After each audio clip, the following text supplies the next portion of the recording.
1215년에 영국에서 마그나 카르타라고 하는 우리말로 하면 대헌장이죠. 그 자유선언문이 작성되었습니다. 이것은 일종의 왕으로부터 얻어낸 일종의 계약서 같은 건데 국민의 자유와 권리를 보장해달라 하는 것을 왕이 수락하고 어떻게 보면 서로 합의문을 계약서를 작성한 것이 마그나 카르타입니다. 이 마그나 카르타가 서구 민주주의의 시작이고 근대 헌법의 기초가 됐고 미국의 독립선언문도 이 마그나 카르타를 기초로 작성되었다고 할 만큼 되게 중요한 어떤 역사의 민주주의 발전에 초석을 다지는 그 어떤 헌장이죠.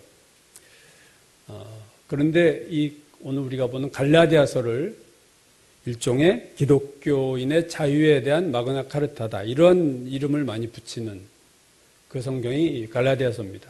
특별히 이 5장 우리가 오늘 본 5장 시작인 1절이 그리스도께서 우리를 자유롭게 하려고 자유를 주셨으니 그러므로 굳건하게 서서 다시는 종의 멍에를 매지 말라. 이 5장 1절이 바로 기독교인의 자유에 대한 마그나 카르타다 이렇게 불리우는 사실은 구절이 5장 1절입니다.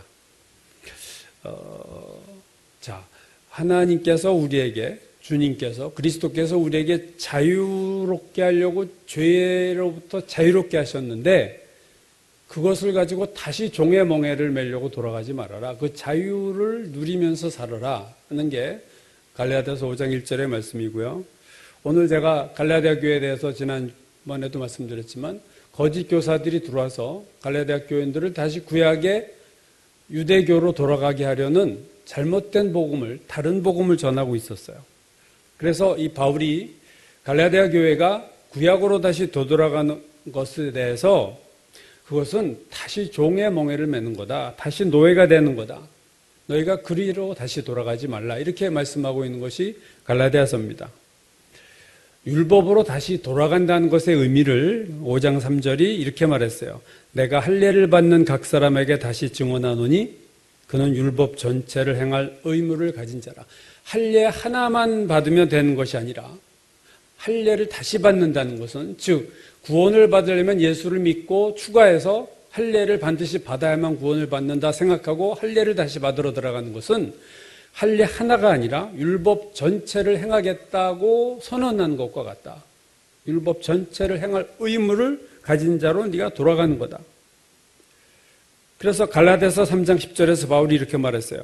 무릇 율법 행위 아래에 있는 행위에 속한 자들은 저주 아래에 있나니 기록된 바 누구든지 율법책에 기록된 대로 모든 일을 항상 행하지 아니하는 자는 저주 아래에 있는 자라 하였습니다.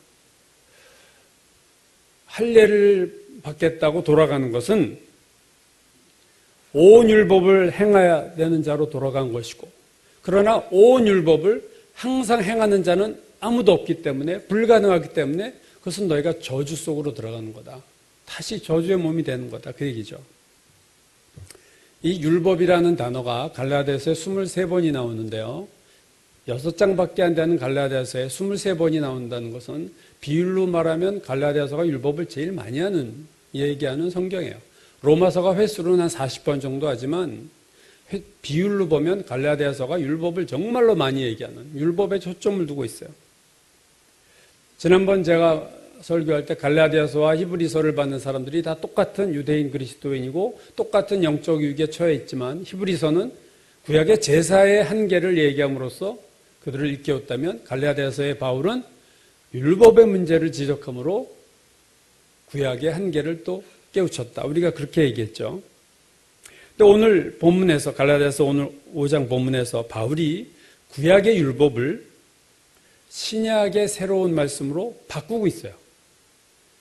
오늘 본문 14절이죠. 온 율법은 내 이웃 사랑하기를 내 자신같이 하라 하신 한 말씀에서 이루어졌나니 사실은 되게 놀라운 말씀이에요. 온 율법이 율법 전체가 한 말씀에서 다 이루어졌다. 그러니까 온 모든 것이 all 것이 원 하나에서 다 끝났다. 613개의 율법이 있다고 탈무드가 얘기하고 있어요. 자, 613개의 율법 조항을 다 지켜야 되는데 그 613개의 율법 조항이 단 하나의 말씀만 지키면 된다는 거죠. 그 한 말씀이 뭐냐? 내 이웃을 내 몸과 같이 사랑하라. 여러분, 온 율법이 한 말씀에서 다 이루어졌다. 이게 바울 스스로가 생각해낸 말씀이면 이단적인 말씀이 될 수 있지만 이 말씀은 예수님께서 이미 하신 말씀입니다. 마태복음 7장 12절 그러므로 무엇이든지 남에게 대접을 받고자 하는 대로 너희도 남을 대접하라. 이것이 율법이요 선지자니라. 율법이요 선지자다는 것은 한마디로 구약이라는 거예요. 구약성경 전체라는 겁니다. 그러니까 예수님은 이렇게 말하는 거예요. 남에게 대접을 받고 싶은 그대로 남에게 대접하는 것이 구약성경 전체를 한 말씀으로 줄인 것이다. 그렇게 얘기하는 거예요. 그러니까 오늘 사실 바울의 이 말씀은 예수님 말씀을 재인용한 겁니다. 특별히 자기가 만들어낸 말씀이 아니라는 거죠. 로마서 13장 8절에서도 이렇게 얘기했어요. 남을 사랑하는 자는 율법을 다 이루었느니라. 남을 사랑하는 자는 율법을 다 이루었다. 그러면서 9절 이하에서 더 구체적으로 이렇게 말해요. 간음하지 말라, 살인하지 말라, 도둑질하지 말라, 탐내지 말라 한 것과 그 외에 다른 계명이 있을지라도 내 이웃을 내 자신과 같이 사랑하라 하신 그 말씀 가운데 다 들었느니라. 온갖 율법이 이 안에 다 들어있느니라. 사랑은 이웃에게 악을 행하지 아니하나니 그러므로 사랑은 율법의 완성이다. 결국 내 이웃을 내 몸과 같이 사랑하는 것은 율법을 다 이룬 거고 율법의 완성이요 그 말씀 안에 율법이 다 들어있다는 거예요. 어떻게 보면 되게 쉬워 보이죠? 되게 쉬워 보여.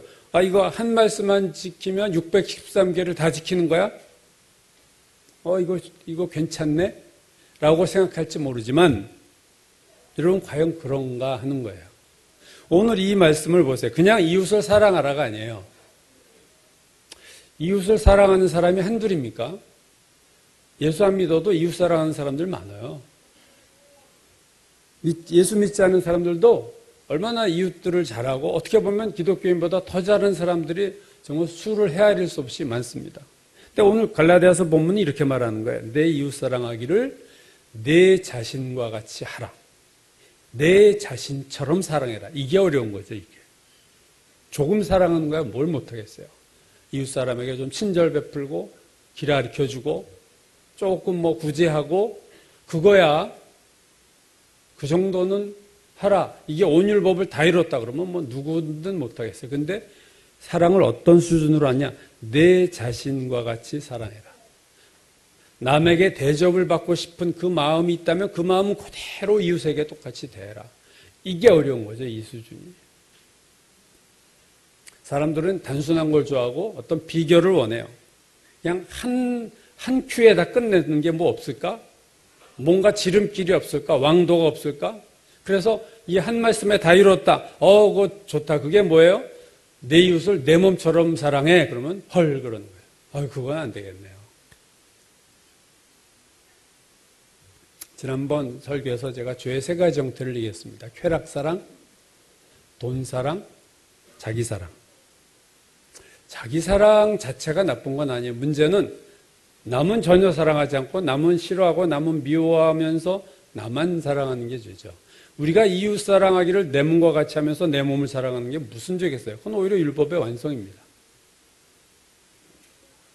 그래서 내 이웃을 내 몸처럼 사랑하라.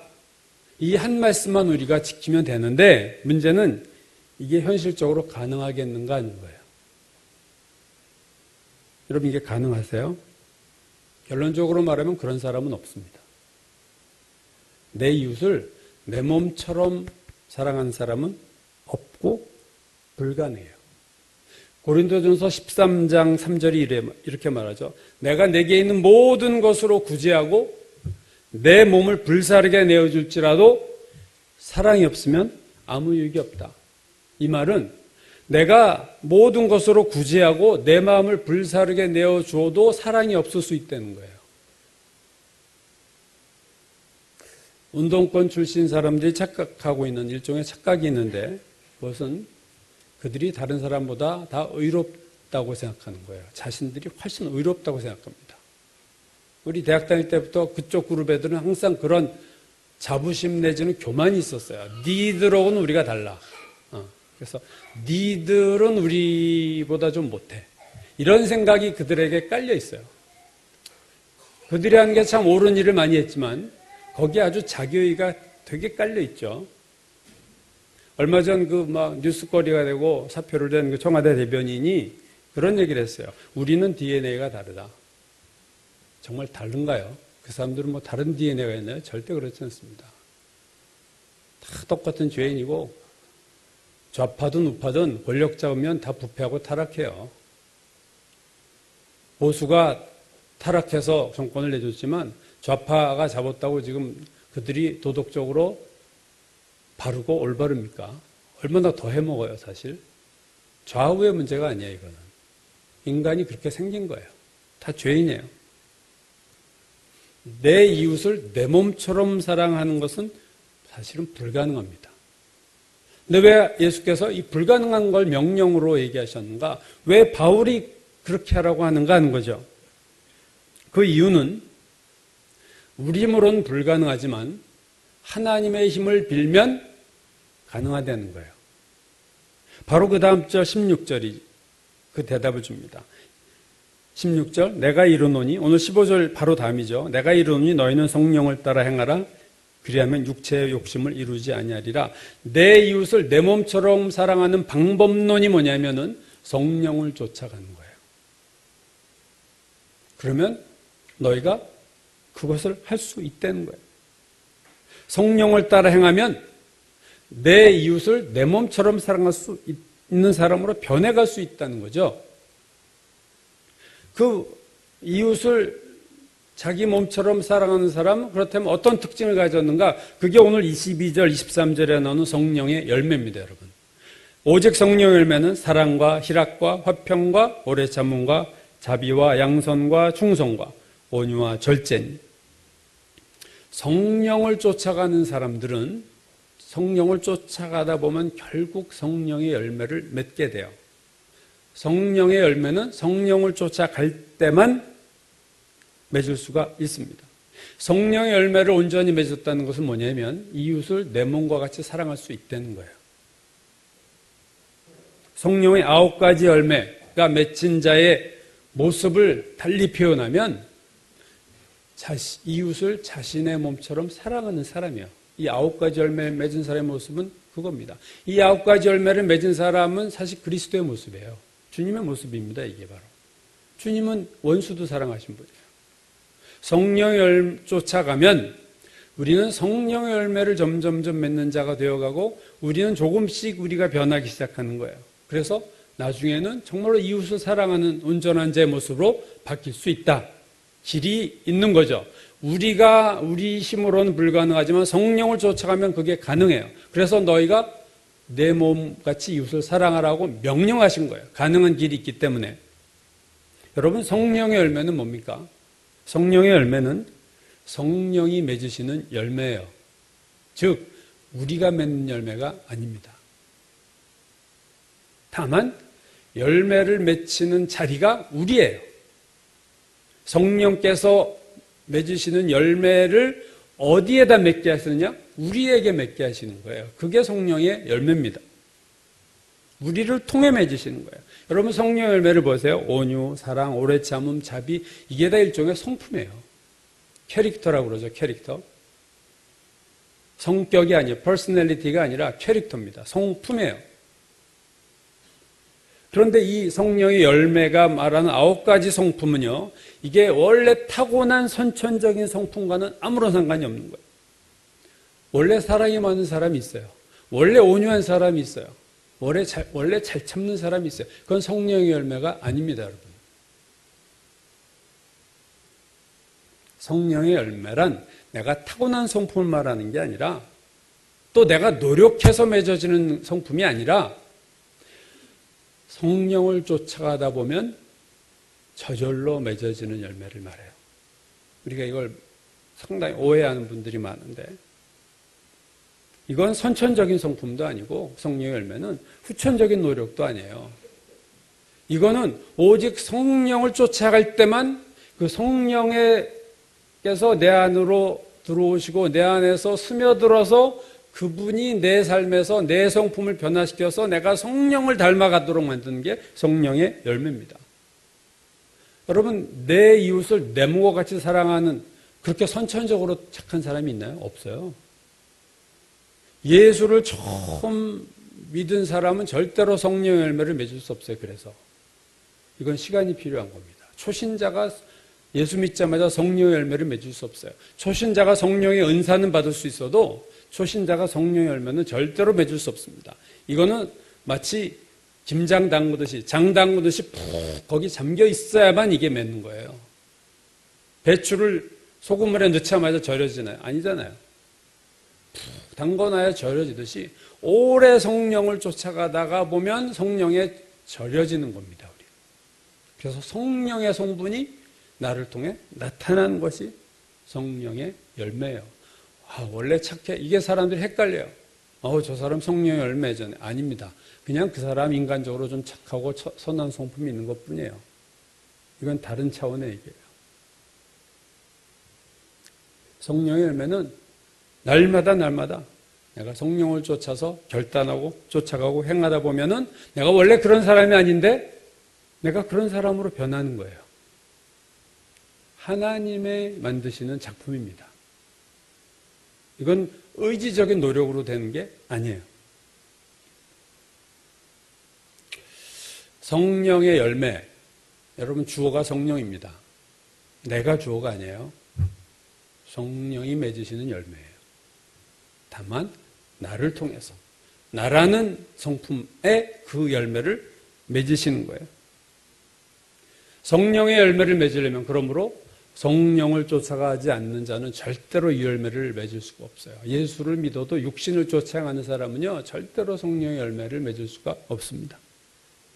자, 성령을 쫓아가야 되는데 또 하나 우리가 생각하는 것은 더 필요한 게 있는데 성령의 열매를 맺을 수 있는 환경입니다. 환경. 사과나무에 열매가 맺으려면 그 사과나무가 열매를 맺을 수 있는 환경이 필요하잖아요. 적당한 햇빛 일조량이 있어야 되고 비가 또 적절하게 와줘야 되고 바람이 어떻게 불어야 되고 땅이 성분이 어떻고 그래야 정말 명품 사과가 열매가 맺는 겁니다. 성령의 열매가 맺어지는 환경이 있어요. 여러분 예를 들면 믿음을 얘기해 볼까요? 믿음, 오늘 그 충성이라는 이 단어가 사실은 믿음이라는 단어와 헬라어 같은 말인데, 자, 믿음이 언제 필요합니까? 내가 모든 것을 확실히 알아요. 이 일이 어떻게 될지 확실히 알아요. 그때 믿음이 필요합니까? 필요 없습니까? 필요 없죠. 내가 다 아는데 믿을 게 없잖아요. 다 사실인데. 우리가 믿습니다 할 때는 언제 그런 얘기를 하나요? 안 믿어지는 환경일 때 그 말을 합니다. 주님, 객관적인 환경은 힘들지만 주여 믿습니다. 그건 뭐예요? 외마디 소리 같이 내는 거예요. 하나님, 환경이 이렇게 어렵지만 주님 이걸 바꿔주실 줄로 믿습니다. 그러니까 믿음은 언제 생깁니까? 믿지 못할 환경에서 생기는 거예요. 다 믿어지는 상황에 믿음이 왜 필요하겠어요? 믿음이 필요 없는 상황이 있어요. 그죠? 근데 믿음이 우리가 이 땅에서 필요한 것은 이 땅에서는 눈에 보인 하나님의 역사가 눈에 안 보일 때가 많으니까 믿음 없이는 우리가 신앙생활 할 수 없는 거예요. 왜? 안 보이는 환경이니까 지금. 바울이 고린도전서 13장에서 이렇게 말하죠. 지금은 우리가 거울로 보는 것 같이 희미하나 그때는 얼굴을 마주대어 볼 것이요. 지금은 내가 부분적으로 하나 그때는 주께서 나를 아신 것 같이 내가 온전히 하리라. 그때가 언제입니까? 천국 갔을 때. 하늘나라 갔을 때 믿음이 왜 필요하겠습니까? 하나님이 내 눈앞에 계신데. 믿을 필요가 없잖아요. 믿음은 언제 필요한 거예요? 지금 필요한 거예요. 지금 희미한 오늘날의 이 세상에서의 삶에서. 믿음이 필요한 환경은 눈에 보이는 것 없고 귀에 들리는 것 없을 때 믿음이 필요한 겁니다. 소망이 천국에서 필요하겠어요? 다 이루어졌는데. 소망도 필요 없어요, 천국 가면. 소망은 이 세상에서 필요한 거예요. 소망은 내가 원하는 것이 이루어지지 않은 상태에서 그 소망이 나오는 거예요. 그래서 바울이 고린도전서 13장 13절에서 이렇게 말했어요. 그런즉 믿음, 소망, 사랑 이 세 가지는 항상 있을 것인데 그 중에 제일은 사랑이라. 왜요? 천국 가서도 남아있는 건 사랑밖에 없어요. 믿음도 사라지고 소망도 사라지고 필요가 없으니까 그때는. 로켓에서 이렇게 1단계 분리되고 2단계 분리되듯이 믿음 떨어져, 소망 떨어져, 마지막 천국에 들어가는 거는 사랑 하나가 들어가는 거예요. 사랑이 제일이다. 사랑은 천국 가서도 하는 거예요. 믿음은 필요 없지만, 소망도 다 이루어져서 필요 없지만, 그래서 사랑이 최고다. 그럼 성령의 열매는 어떤 상황에서 이 열매가 맺어지겠는가? 예를 들면 내 주변에 사랑할 만한 너무 사랑스러운 사람들로 가득 차 있어요. 거기서 여러분 사랑의 열매가 맺어지겠어요? 예수님도 마태복음 5장 46절에서 이렇게 말씀하셨어요. 너희가 너희를 사랑하는 자를 사랑하면 무슨 상이 있느냐? 세리도 이같이 한다. 너희들이 그렇게 무시하는 세리도 자기가 사랑하는 자는 사랑해. 또 너희가 너희 형제에게만 무난하면 남보다 더하는 것이 무엇이냐? 이방인들도 그렇게 하느니라. 그건 열매가 아니에요. 전부 사랑할 만한 사람을 내가 사랑하는 거, 그건 사랑의 열매가, 성령의 열매가 아닙니다. 사랑의 열매, 성령의 사랑의 열매는 사랑할 만한 사람이 있는 환경이 아니라 사랑할 만하지 못한 사람들이 있는 환경에서도 사랑하는 것이 성령의 열매입니다. 온유의 열매란 온유할 수 없는 상황에서 온유한 것이 온유의 열매예요. 전부 온유한 사람들 사이에 살면서 거기서 무슨 온유의 열매가 맺겠어요? 온유가 필요가 없는데 내가. 여러분 성령의 열매는 성품이라고 그랬어요. 성품은 항상 동일합니다. 성품은 변하지 않아요. 환경에 따라 왔다 갔다 하지 않는다는 거죠. 오래 참음의 성령의 열매 중에 오래 참음이 있어요. 오래 참음의 열매는 어디에서 맺힙니까? 참을 수 없는 인간들이 주변에 가득한. 근데 오래 참아야 돼. 그러다가 그 열매가 맺는 거예요. 성령의 9가지 열매가 그 열매가 그냥 생길 수밖에 없는 환경에서 맺는 게 아니라는 거죠. 사랑의 열매는 사랑할 만한 사람 사이에서 맺는 열매가 아니고, 희락의 열매는 기뻐할 수 있는 상황에서 기뻐지는 것이 아니고, 충성의 열매가 충성할 수 있는 상황에서 충성의 열매가 맺어지는 게 아니에요. 충성하기 어려운 상황에서 주님께 충성하는 자, 그 충성은 성령의 열매라는 거예요. 타고난 성품도 아니고 내가 노력해서 되는 것도 아니에요. 로키 산맥의 그 수목 한계선이라는, 그러니까 해발 3,000에서 3,500m 사이는, 거기는 정말로 바람도 매섭고 눈보라치고 또 물도 강우량도 적어요. 그래서 이런 그 고지에서 살아남기 위해서 나무가 성장을 하려면, 나무가 살아나려면 성장을 최대한으로 억제하고 자신의 몸을 그 바람과 눈보라에 낮추고 몸을 비틀고 웅크려서 마치 무릎을 꿇고 있는 모습으로 이렇게 비틀어지게 된 거예요, 나무가. 그래서 그 생긴 인터넷에 그 나무를 제가 봤는데 아주 이렇게 꽈배기처럼 나무가 꼬여가지고 이렇게 휘어가지고 끝이 이렇게 바닥에 닿았어요. 절하는 것처럼. 무릎을 꿇고 있는 나무다. 별명이 겁니다. 그래서 목공소에서도 필요 없고, 뭐 양이나 소 같은 사람도 그거 먹을 게 하나도 없어요. 근데 그 나무로 세계 최고의 명품 바이올린을 만든다는 거예요. 그 단단하기가 이루 말할 수가 없는 거죠. 그 모진 환경에서 살아남은 나무. 그래서 무릎을 꿇고 있는 나무다. 별명이 그렇게 됐는데, 성령의 열매는 이렇게 맺히는 겁니다. 고난의 환경, 오래 참을 수밖에 없는 환경, 환난은 인내를 낳고, 인내할 수밖에 없어요. 인내는 연단을 낳고, 변화되는 거예요. 연단은 소망을 낳느니라. 성령의 열매는 어디에서 많이 맺히느냐? 어려운 상황 속에서 성령의 열매가 맺습니다. 여러분.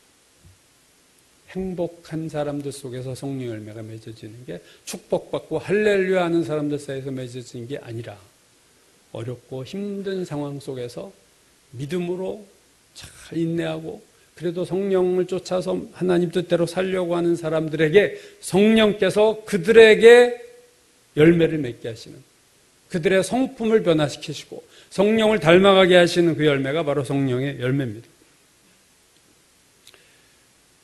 오늘 14절이 오늘 본문의 핵심이죠. 온율법은 내 이웃 사랑하기를 내 자신과 같이 하라 하신 한 말씀에서 이루어졌나니, 온율법이 이웃을 내 몸처럼 사랑하라 하신 한 말씀에서 다 이루어졌다. 영어에서 fulfill, 성취됐다. 여기서 분명히 알게 되는 게 있어요. 신앙은요, 어떤 무슨 율법 조항을 지키는 종교 행위가 아니에요. 신앙은 삶입니다. 이웃을 사랑하는 삶이 신앙의 핵심이에요. 신앙의 본질이에요. 신앙이 좋다는 것은 이웃을 정말로 사랑하는 사람이에요. 그 사람이 신앙이 좋은 거예요. 이웃을 사랑하며 사는 것이 기독교 신앙의 핵심입니다.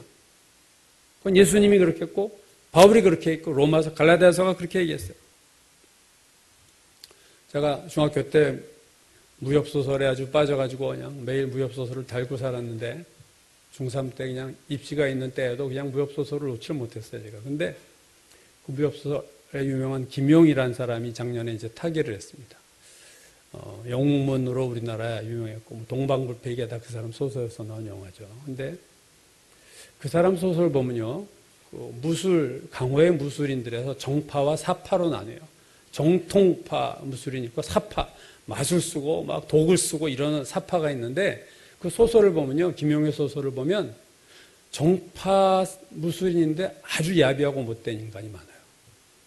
사파라고 분류되고 정파 사람들이 무시하고 멸시하는 사람 중에 정말로 의리 있고 좋은 사람들이 그 소설에 등장합니다. 저는 마찬가지라고 생각하는데, 소위 말하는 정통보수 교단이다, 우리 교리가 옳다라고 하는 사람 중에 참 못된 사람 많고, 뭐 2단이다 3단이다 소리 듣지만 정말로 하나님 뜻대로 살아가는, 정말로 뜨겁게 살아가는 사람 중에 정말로 좋은 사람들이 또 적지 않습니다. 내가 정통 보수다, 이거 소용없는 거예요, 여러분. 성경 지식 많고 내가 기도 많이 하고 내가 큐티도 하고 난 믿음도 있어. 그래서 so what? 근데 이웃은 사랑하지 않고 무시하고 멸시하고 관심도 없고 이기적이고, 그건 신앙이 나쁜 거예요. 가장 핵심인 걸 안 지키고 지역적인 조항 몇 개 지키면서 신앙의 핵심은 건드리지도 못하고 있고, 그건 아예 무시하고 사는, 그게 종교인은 될지 몰라도 올바른 신앙인이 될 수는 없습니다. 아무리 열심히 기도해도, 아무리 내가 성경 열심히 읽고 내가 이웃을 무시하고 돌보지 않고 인색하고 사랑이 없으면, 여러분 생각해 보세요. 여러분이 하나님이라면 그런 신앙을 가진 사람에게 막 복을 주고 싶으시겠어요? 그 기도를 듣고 싶으시겠어요? 마태복음 6장 14절에서 예수님이 이렇게 말씀하셨어요. 너희가 사람의 잘못을 용서하면 너희 하늘 아버지께서도 너희 잘못을 용서하시려니와 너희가 사람의 잘못을 용서하지 아니하면 너희 아버지께서도 너희 잘못을 용서하지 아니하시리라. 회개가 능사가 아니에요, 여러분. 내가 남을 용서하지 않으면서 내 죄만 회개, 이거 이기적인 거예요. 마가복음 11장 25절, 서서 기도할 때에 아무에게나 혐의가 있거든 용서하라. 그리하여야 하늘에 계신 너희 아버지께서도 너희 허물을 사하여 주시리라. 다 예수님 말씀입니다. 야고보서 2장 13절, 우리가 지난번 큐티 끝냈죠. 긍휼을 행하지 아니하는 자에게는 긍휼 없는 심판이 있으리라. 여러분, 하나님 상대적으로 우리를 평가하세요. 똑같은 기준으로 절대평가가 아니에요. 상대평가예요. 남을 불쌍하게 여기는 사람의 죄와 남을 불쌍히 여기지 않고 인색하게 구는 사람의 죄가 똑같은 죄를 범했을 때 하나님의 리액션이 다르다는 거죠, 여러분. 우리가 내 이웃을 내 몸처럼 사랑하는 것이 희생이고 손해일 같지만 그러한 자를 하나님 축복하십니다. 야고보서 2장 8절에서도 이렇게 얘기했어요. 너희가 만일 성경에 기록된 대로 내 이웃 사랑하기를 내 몸과 같이 하라 하신 최고의 법. 내 이웃 사랑하기를 내 몸과 같이 하라 하신, 오늘 갈라디아서는 똑같은 얘기를 야고보서가 최고의 법이라고 해요. 최고의 법을 지키면 잘하는 것이거니와 만일 너희가 사람을 차별하여 대하면 죄를 짓는 것이니 율법이 너희를 범법자로 정죄하리라. 이웃을 내 몸처럼 사랑하는 것이 최고의 법입니다. 그러므로 우리의 신앙의 목표는 내 이웃을 내 몸처럼 사랑하는 것이 내 신앙의 목표가 돼야 돼요. 불 받겠다가 목표가 아니라, 성령의 불세례를 받겠다가 신앙의 목표가 아니라, 내 이웃을 내 몸처럼 사랑하겠다가 그 최고의 법, 온 율법을 다 이룰 수 있는 그것이 내 인생의 목표가 돼야 돼요. 내가 노력으로 되지 않고 내가 타고난 것도 없지만, 그러나 성령을 쫓아가면 하나님께서 나에게 성령의 열매를, 내 성품을 변화시켜서 성령의 열매를 맺게 하시는 거예요. 그러므로 성령의 열매를 맺으려면 여러분, 성령을 쫓아가느냐 육신을 쫓아가느냐는요, 매일매일 수도 없이 결단을 해야 되는 상황이 와요. 우리가 하루에도 이런 양갈래길에서 어느 길을 갈 것인가에 선택, 의사결정을 해야 될 때가 우리에게 오죠. 그때마다 성령을 쫓아가는 자는 성령 열매를 맺는 거예요. 근데 그때마다 예수 믿고 구원받고 산기도를 한다 할지라도 내가 육신을 쫓아가고 이기적인 길을 가면 열매는 없는 거예요. 열매가 가장 정직한 거예요. 이걸 속일 수가 없어요. 예수님도 좋은 나무가 좋은 열매를 맺고 나쁜 열매가 나무가 나쁜 열매를 맺는다. 열매를 속일 수가 없어요. 그러니까 다른 모든 신앙의 지표 좋아요. 성경 보고 큐티하고 기도하고 집회 참석하고 그거 나쁘게 보는 거 아니에요. 그런데 그것이 어떠한 결과로 열매를 맺느냐를 우리는 반드시 나를 주목해야 되고 남도 그렇게 기준으로 평가해야 돼요. 점점 이웃사랑으로 가느냐? 완벽한 건 아니지만 방향성입니다. 제가 얘기해요. 그래도 자꾸 이웃을 사랑하려고 애를 쓰고 노력하고 주님 앞에 기도하고 성령을 쫓아가고 애쓰고 몸부림치는 싸움이 있는 사람은요, 변합니다. 그의 노력도 아니요, 그의 선천적인 성품이 좋은 것도 아니라 성령께서 변화시키세요. 성령을 쫓아가면. 그게 성령의 열매입니다. 우리가 인생길을 갈 때 누구와 함께 가느냐가 중요하죠. 어디를 가느냐보다 누구와 함께 있느냐가 더 중요한 거 아니겠어요? 사랑하는 사람 보고 있으면 결혼 생각할 때 땅끝까지 갈 수 있다. 사랑하는 사람 거기 있으면 어디가 문제가 되겠습니까? 성령과 동행하고 성령을 쫓아가는 우리의 인생길이 되면 그것이 정답이고 그게 지름길이고, 그러다 보면 우리가 점점 이웃을 사랑하는 자로 우리는 변화될 거예요.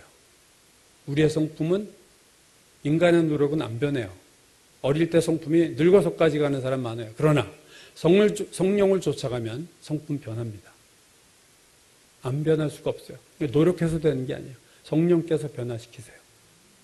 내가 선택을 성령님에게 했을 때 성령께서 나를 변화시키십니다. 온 율법이 한 말씀에 다 이루어졌어요.